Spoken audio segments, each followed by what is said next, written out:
All right, the book of Ecclesiastes, a little background information.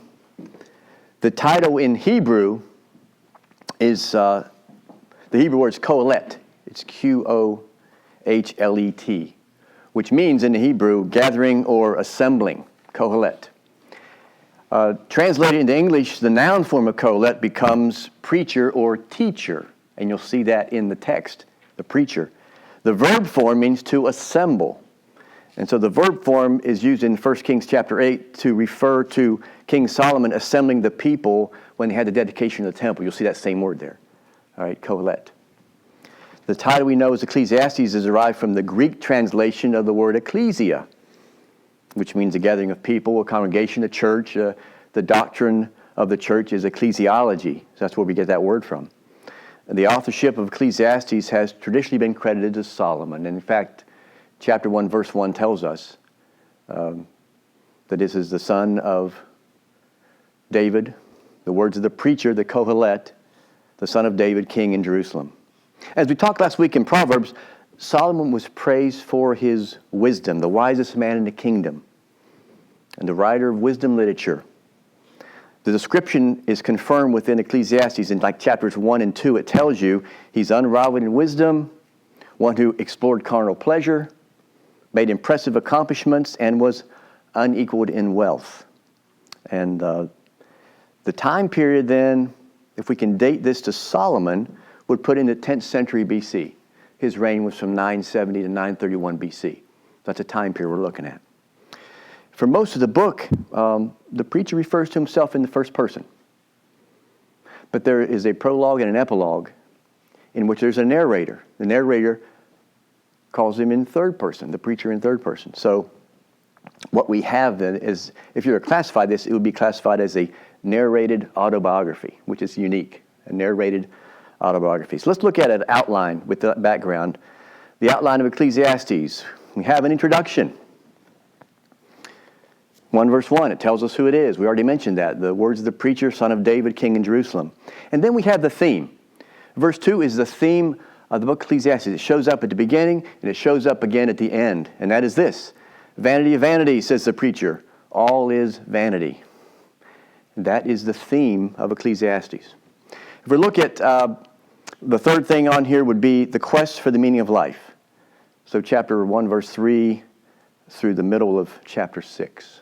And that would include, like, everything is temporary, coping with uncertainty, takes us through the middle of chapter 6. And then next is humble wisdom before an all-wise God. So from the middle of 6 until the middle of chapter 12, the final chapter. Earthly goods do not satisfy. These are some of the themes under that heading of humble wisdom. Enjoy wise living, advice for wise living, and then remember God in the days of youth. That's how chapter 12 begins. And once again, then, we have the theme at the end, right there in the middle of chapter 12. What does it say? Vanity of vanities, says the preacher. All is vanity. And then conclusion, which says, fear God and keep his commandments. So let's look at a couple definitions. We hear this word vanity used over and over again. In fact, it's used 38 times in the book of Ecclesiastes. It comes from the Hebrew word hebel, H-E-B-E-L, hebel. And it's difficult to translate that into English from the Hebrew.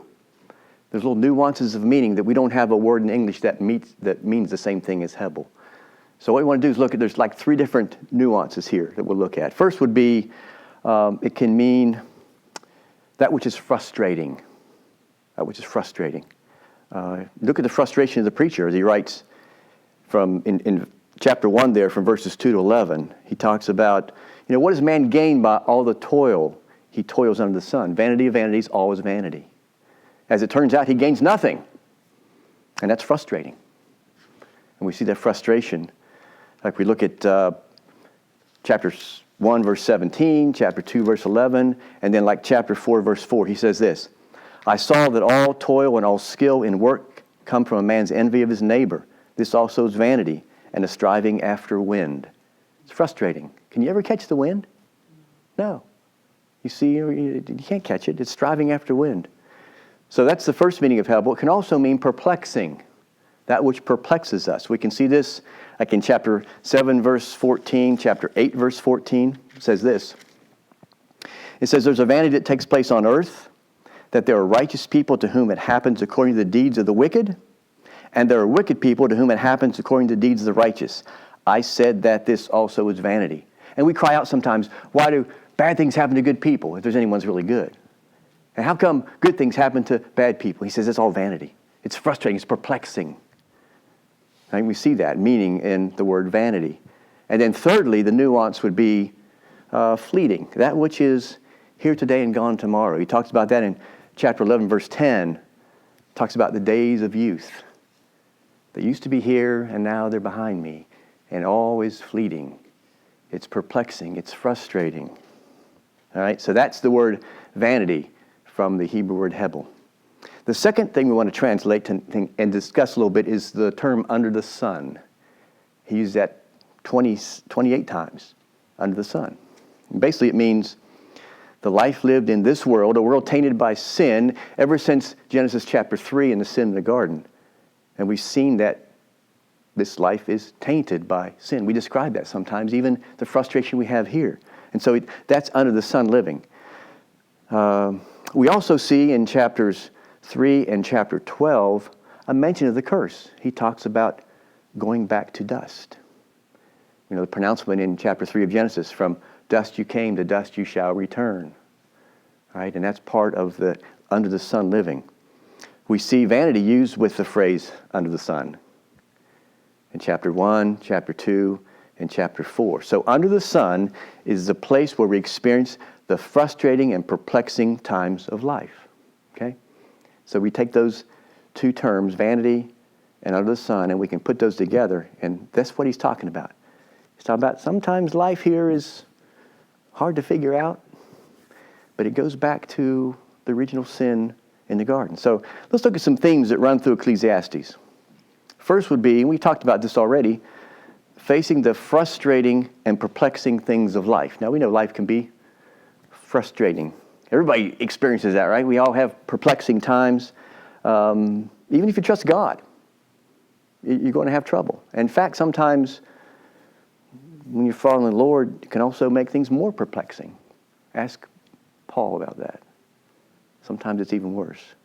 Look at chapter 6, verses 1 and 2. He said, there's an evil I've seen under the sun. It lies heavy on mankind. A man to whom God gives wealth, possessions, and honor, so that he lacks nothing of all that he desires. Yet God does not give him the power to enjoy them. But a stranger enjoys them. This is vanity. It is a grievous evil. Frustrating, the things of life. How things work out that way. But to contrast that then, the second theme would be finding joy and satisfaction in life. Amongst that which is perplexing and frustrating, this will balance out looking for joy in life. The preacher says to be joyful in the things given to us in life. Chapter 3, verses 12 and 13. He says, I perceive that there is nothing better for them than to be joyful and to do good as long as they live, also that everyone should eat and drink and take pleasure in all his life. This is God's gift to man. And so while it's frustrating, perplexing, we still have to enjoy what God has given us under the sun, okay? So life becomes a balancing act. In the 1960s, those of you who are my age, or nobody's here my age, but you might remember, if you what's that? You might remember this. You might too. There's a song by the Byrds in the 1960s called Turn, Turn, Turn. Everybody's probably heard it. And it uses chapter 3, verses 1 to 8. You know, it's given us the advice that the preacher's given us, right? The gist of the song is there's a purpose for everything under heaven. And this is, last week we talked about parallelism. And this is an example of antithetical parallelism. It says, a time to be born, a time to die. A time to plant, a time to pluck up what is planted. As we go through that list, a time to keep, a time to cast away, a time to love, a time to hate, a time for war, and a time for peace. That's the parallelism that we see there, antithetical. But he's saying the preacher is there's a time for everything under heaven. And that's what the song became a popular song based on that passage. All right? Third thing, we looked at, it's frustrating living life, but to look for the good things in life. And third is, and probably the main thing we want to take out of this, is fearing God throughout all of life. Fearing God. Honor Him, love Him, worship Him. If we look at chapter 5, Solomon takes us to the temple.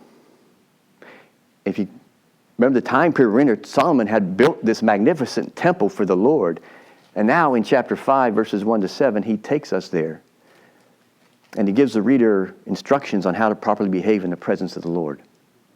The preacher is stressing the fear of God in order to have a life of wisdom. Basically, he says, life under the sun is not without significance, for God indeed sees all things. The solution to the apparent emptiness of life in this fallen world under the sun is to live with the fear of the Lord. The preacher writes, the purpose for everything God does is to lead His people to love Him, to fear Him. The good times, the bad times, the joyful times, and the frustrating times. We go to Romans.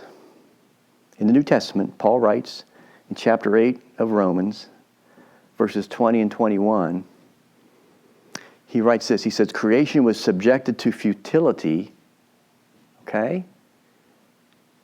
Frustration, human beings, creation was subjected to futility in hope that the creation itself will be set free from its bondage to corruption and obtain the freedom of the glory of the children of God. And the word translated futility there, guess what? It's from the Greek, go to the Hebrew, it's the word hebel.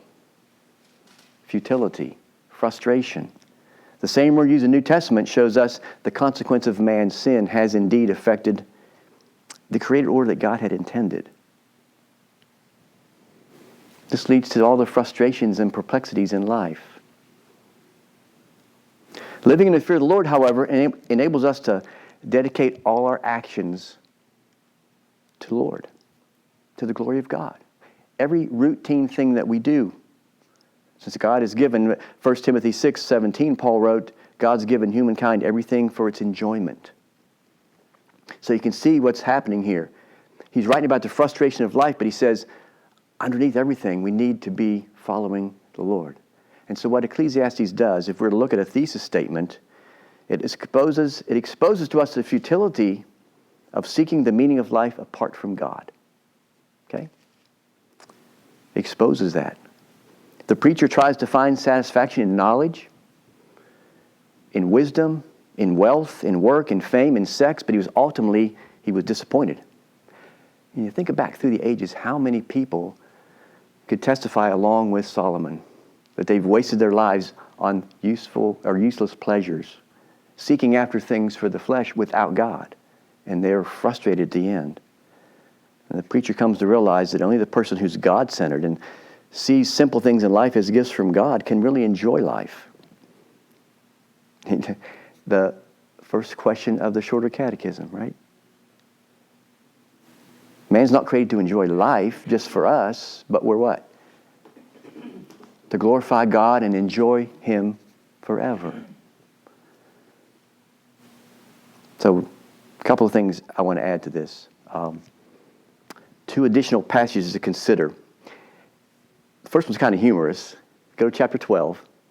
I want to look at the first 7 verses as the preacher is talking to us about the aging process. And I can appreciate some of these things he's saying. And what I'm going to do is read for you out of the New Living Translation because it makes the language more contemporary so we can follow this. Because this was debated for a long time. Is this really talking about aging? Is it talking about a funeral process? What's it talking about? But listen to this translation. The NLT says this, chapter 12, verses 1 to 7. And see how many things you can check off the boxes, because I have several. He said, don't forget the excitement of youth can cause you to forget your Creator. Honor Him in your youth before you grow old and say, life is not pleasant anymore. Remember Him before the light of the sun, moon, and stars is dim to your old eyes, and rain clouds continually darken your sky. Speaking of cataracts, the dimming of aging of the eyes. Remember Him before your legs, the guards of your house start to tremble, and before your shoulders, the strong men stoop. Remember Him before your teeth, your few remaining servants stop grinding, and before your eyes, the women looking through the windows see dimly. Remember Him before the door to life's opportunity is closed, and the sound of work fades. Now you rise at the first chirping of the birds, but then all their sounds will grow faint. Remember him before you become fearful of falling, and worry about danger in the streets before your hair turns white like an almond tree in bloom, or it falls out. I added that myself. And you drag along without energy like a dying grasshopper, and the caperberry no longer inspires sexual desire. Remember him before you near the grave, your everlasting home, when the mourners will weep at your funeral. Yes, remember your Creator now while you are young, before the silver cord of life snaps and the golden bowl is broken. Don't wait until the water jar is smashed at the spring and the pulley is broken at the well, for then the dust will return to the earth and the spirit will return to God who gave it. It's really descriptive of the common end for all of us. If we live long enough, you're going to experience that aging process. So that is what the preacher is talking about. And I did find, if you read through that, some talk about the keepers of the house tremble. That would even be your fingers shaking, and somebody with gets a little trembling. That could be part of it too. The keepers of the house tremble. And then in closing, I want to look at one more major theme in Ecclesiastes, and that's found in chapter 3, verse 11. 3 verse 11 says, He, speaking of the Lord, has put eternity into man's heart. He's put eternity into our hearts. The deepest depths of our nature, we have a longing for things eternal. Why is that? Because God put it there. God put that longing in each and every one of us to know that there's something more than this life that we have. Some may deny it, but it's there. In various places in the Old Testament, we see hints of that, talking about the afterlife, the next phase. And Solomon seems to have some vague ideas of it. He's not given total understanding, but we see some vague ideas of it. And he concludes, talking about himself, after much research and experimentation, that humanity finds little solid happiness in life. If you read through that from beginning to end, it is kind of depressing at points, right? And you say, why? But when you see basically what he's doing, each and every one of us, there's something longing for more than what we have in this life. Solomon is yearning for something beyond himself. In a way, the book of Ecclesiastes is humanity's cry for a Savior. Someone who can lift us out of the frustration, out of the vanity of life, the hebel that we live through, the frustration, the futility, the perplexity, the fleeting nature of life. That's what the preacher's crying out for. There is something more. And with the coming of Christ, humanity's cry has been answered. The vanity of life disappeared. No longer do we have to fear death, returning to dust, because we know that there is something more for us. You know, we never have, anywhere in the New Testament do we see Jesus use the word hebel, vanity. He never talks about vanity. He does talk a lot about joy and about eternal life. According to 2 Timothy 1 verse 10, it was Christ, Paul writes, who brought life and immortality to light through the gospel. And by his resurrection, then we're given evidence that there is certainty of life beyond the grave. And see, that is our blessed hope as we await and live life under the sun in all of vanity. We know that there is more to come. Solomon was looking forward to that. He didn't quite know. He wasn't given the information that we have. But hopefully now you see as you read, and he's talking about vanity of vanities, all is vanity, that he is giving us wisdom for a guy who tried all the earthly things, all the things that the flesh craves for, wealth and wisdom and power, sexual prowess, all the wives he had, the concubines. None of that really made him happy. He was yearning for something more. And then we know from looking at the New Testament, he was crying out for a Savior. And it came in the Son of David, the true Son of David, Jesus Christ. So, any questions or comments?